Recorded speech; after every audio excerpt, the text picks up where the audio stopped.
अब सम्मानित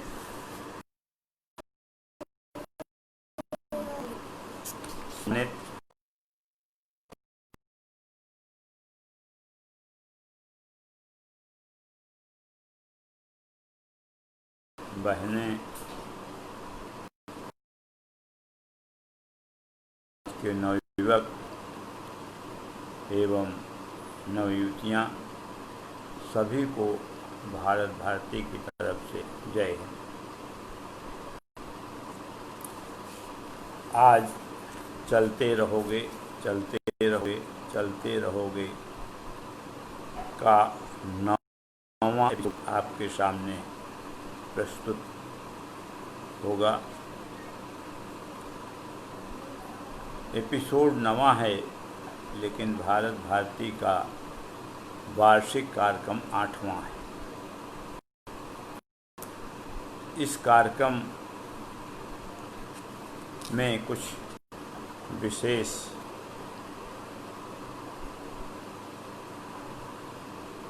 वस्तुएं शामिल की गई हैं। जैसे मैंने पिछले एपिसोड में बताया था कि हम जब विभूतियों का चयन करते हैं, भारत भारती जब विभूतियों के चयन में निकलती है, तो ज़रूरी नहीं कि हमारे जनपद के ही लोग हों, क्योंकि इतने बड़े वातावरण में महज एक ज़िले का समावेश हमेशा लिए संभव नहीं होता, क्योंकि गुणवत्ता की कसौटी पर उस तरह का व्यक्तित्व बहुत मुश्किल से आज के समय में मिलते हैं। इसी उद्देश्य से भारत भारती ने राष्ट्रीय स्तर पर प्रत्येक क्षेत्रों से और प्रत्येक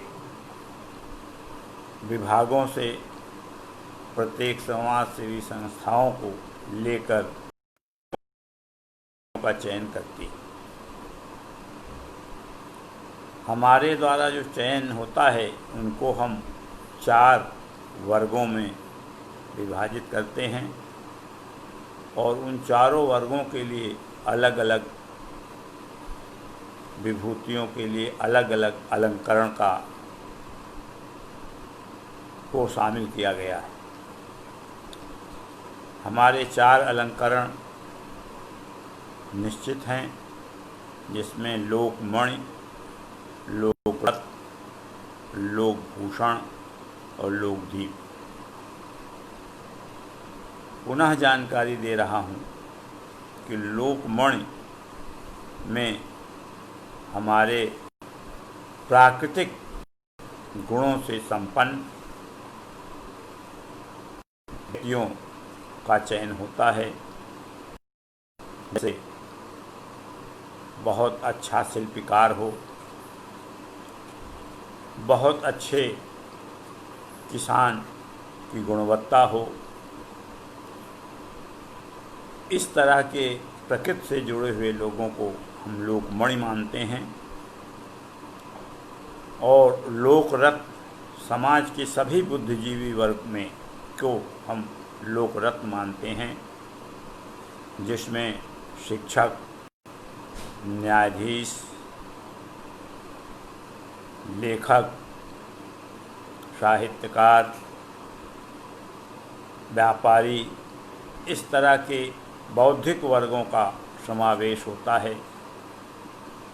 और लोकभूषण सरकारी सेवाओं में लगे हुए किसी भी स्तर के लोग, चाहे वो चतुर्थ श्रेणी का कर्मचारी हो और चाहे राजपत्रित अधिकारी हो, सभी को एक ही श्रेणी में माना जाता है और उनको लोकभूषण की उपाधि से अलंकृत किया जाता है। इसी तरह खेल के में खिलाड़ी, विशिष्ट छात्र के वर्ग को हम लोग लोकदीप की संज्ञा देते हैं। वर्ष 1988 हमने जो भी सम्मान दिए हैं वे सभी धन रहित मतलब अर्थ रहित रहे हैं। लेकिन जब हम हिंदुस्तान के विशेष क्षेत्रों में दूर दराज के लोगों के पास इस सूचना के साथ जाते हैं तो संस्था ने महसूस किया कि उनको केवल प्रमाण पत्र, अंग वस्त्र और माल्यार्पण के लिए बुलाया जाए इतनी दूर से, ये बड़ा कभी कभी हास्यास्पद लगता था। इसलिए भारत भारती ने अपने इस वर्ष 1989 से हम अपने अलंकरणों को अर्थ से जोड़ रहे हैं। इसमें लोकमणि से सम्मानित होने वाले व्यक्ति को 10,000 रुपये नकद, लोक रत्न से विभूषित होने वाले विभूतियों को 5,000, लोकभूषण रत्न से सम्मानित होने वाले विभूतियों को 2,500 और लोकदीप से सम्मानित होने वाले व्यक्तित्वों को 1,000 रुपये की सहयोग धनराशि देने की बात की गई है और निर्णय लिया गया है। इसी क्रम में सन 1989 यानी आज जिस वर्ष के हम प्रस्तुति आपके सामने रख रहे हैं,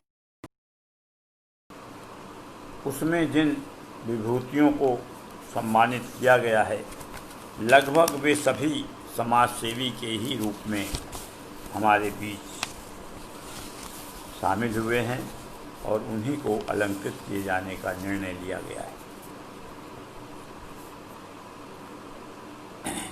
सर्वप्रथम यह बताने में बड़ी प्रसन्नता और गर्व होता है कि भारत भारती ने इस बार नैनीताल में स्थित शहीद सैनिक स्कूल नैनीताल को लोक रत्न सम्मान से सम्मानित करने का निर्णय लिया है, जिन्हें सम्मानित करने के साथ साथ नकद 5,000 रुपये भी दिए जाएंगे। इस स्कूल की विशेषता है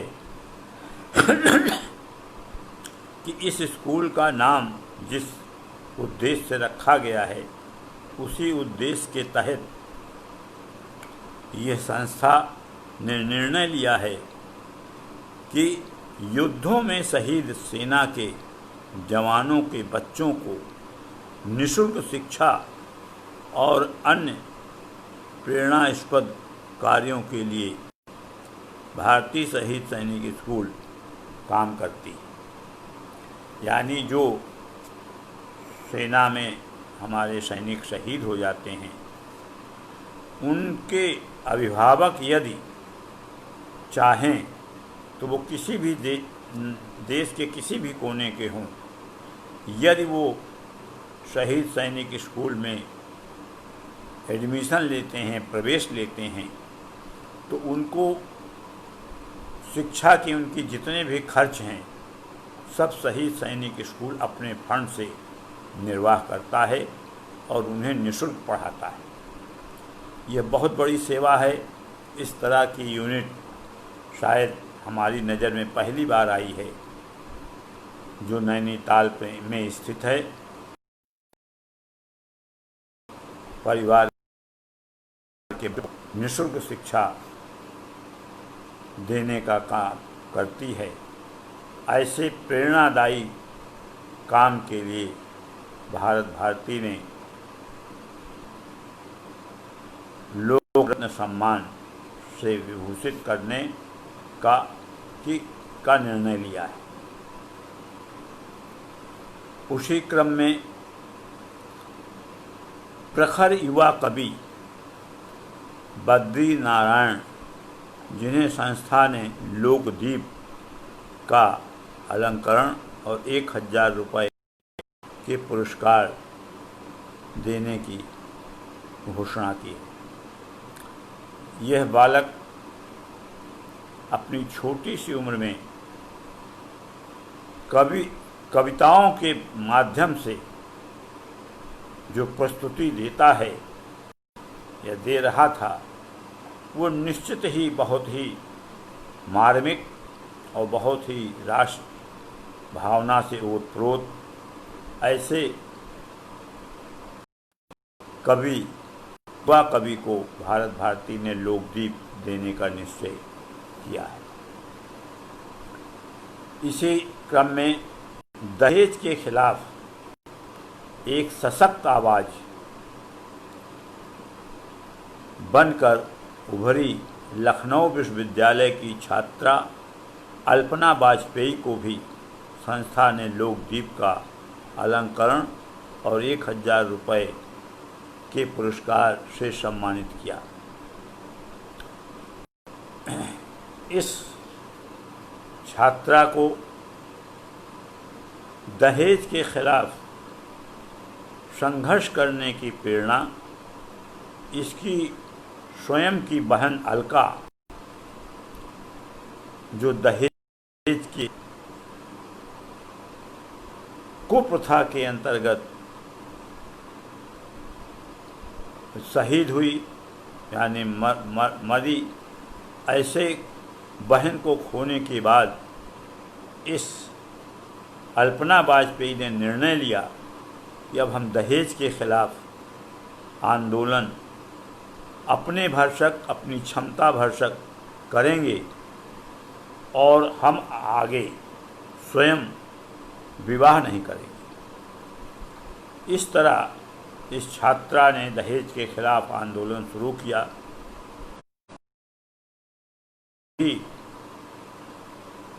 सफलता के साथ उसकी आवाज़ समाज ने सुनी और उसका प्रयास सराहनीय रहा। इसलिए संस्था भारत भारती ने उस छात्रा को, जो लखनऊ विश्वविद्यालय की अल्पना वाजपेयी, को सम्मानित किया गया।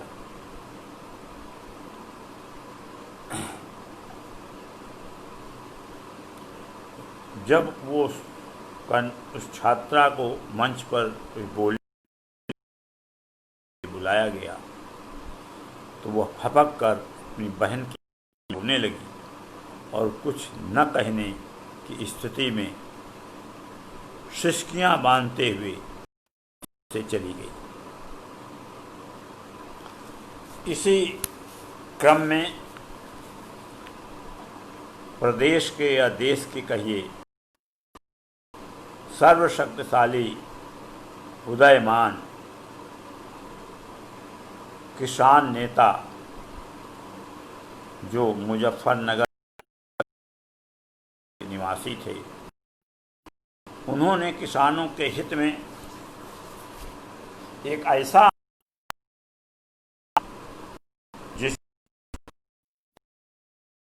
जिसका नेतृत्व देखकर पूरा देश हो गया। उस समय मुजफ्फरनगर जैसे मंडल में बिजली व्यवस्था की बड़ी की खड़ी फसलें सूख जाया करती थीं। बिजली न मिलने के कारण ट्यूबवेल इत्यादि नहीं चलते थे जितने आज हैं। ऐसी स्थिति में महेंद्र सिंह टिकैत नाम के छपरौली गांव मुजफ्फरनगर निवासी आंदोलन और किसानों को एकत्र किया। उनके आह्वान पर, उनके आंदोलन में उस समय मंडल के आयुक्त का घेराव उन्होंने शुरू किया और उस आंदोलन में लगभग 50,000 किसानों ने घेराव धरना दिया। यद्यपि घेराव धरना बड़ा आसान शब्द माना जाता है, कि घंटे 2 घंटे, दिन 2 दिन में ये समाप्त हो जाएगा, और सरकार भी उसमें बहुत सजग नहीं होती। लेकिन इतिहास बताता है कि 90 दिनों तक किसानों ने धरने में बैठे रहे। ठंडी का समय था, लगभग हर हफ्ते एक ना एक किसान अपना प्राण गंवा रहा था उस ठंडी में खुले आसमान के नीचे, लेकिन किसी ने हिम्मत नहीं हारी। किसान उसी तरह धरना और प्रदर्शन में बैठा रहा, जिससे जिनके आंदोलन और शक्ति से घबराकर सरकार ने बड़े प्रयास किए कि उनकी मांगें मानने से पहले उनके ये आंदोलन समाप्त करवा दिया जाए। प्रदेश स्तर पर बड़े बड़े अधिकारी, बड़े बड़े राजनीतिक उनके आंदोलन को समाप्त करवाने के प्रयास कर रहे थे, लेकिन ऐसा में कोई सफल नहीं हुआ। अंततः प्रदेश सरकार ने किसानों की सभी मांगें मान लीं और तब धरना समाप्त हुआ। उस धरने के दौरान लगभग 7 किसानों ने अपने प्राण गंवाए, लेकिन संगठन को शक्ति दी। ऐसे नेतृत्व प्रधान श्री महेंद्र सिंह टिकैत जी को संस्था ने लोकमणि सम्मान से विभूषित करने का निश्चय किया और उनको 10,000 रुपये की नगद धनराशि देने की घोषणा की गई। इस तरह हम यह मानकर चलते हैं कि संस्था भारत भारती का ये अपना एक अलग तरीके का कार्यक्रम था। इसी क्रम में संस्था द्वारा आयोजित माँ सरस्वती चल वैजयंती, जो हर वर्ष के लिए प्रायोजित थी, स्टेला मैरिज कॉन्वेंट स्कूल को यह चल वैजयंती प्राप्त हुई। यह वैजयंती सामान्य ज्ञान प्रतियोगिता से संबंधित स्कूल के छात्र अफसर अली ने प्रथम स्थान प्राप्त किया। इसी स्कूल के रजनीश सिंह और राजकीय इंटर कॉलेज के अनुराग पांडे दूसरे स्थान पर रहे। महात्मा गांधी कॉलेज के संतोष श्रीवास्तव को तीसरा स्थान मिला। अन्य प्रतियोगियों को सांत्वना पुरस्कार के रूप में प्रमाण पत्र दिए गए। लगभग 100 विकलांगों का पंजीकरण किया गया और उस पंजीकरण में जो विकलांग जिस योग्य था, क्योंकि विकलांग सेवा में कानपुर की एक संस्था जिसे विकलांग केंद्र के नाम से जाना जाता था, वो गुमती नंबर 5 में उनका कार्यालय था। भारत सरकार के विकलांगों के सामान बनाने वाली कंपनी से उनका अनुबंध था, जो निःशुल्क सामान वितरित करवाती थी। हमारा संबंध उस विकलांग केंद्र संस्थान से हुआ। उन्होंने हमारी प्रार्थना स्वीकार की और उनकी एक टीम और वेपन, विकलांगों के सुविधा संबंधी सभी सामान लेकर वो 5 डॉक्टरों की टीम उनके साथ सुल्तानपुर आई। जीआईसी कंपाउंड में कैंप लगाया गया और डॉक्टरों ने आए हुए विकलांगों का शारीरिक परीक्षण किया।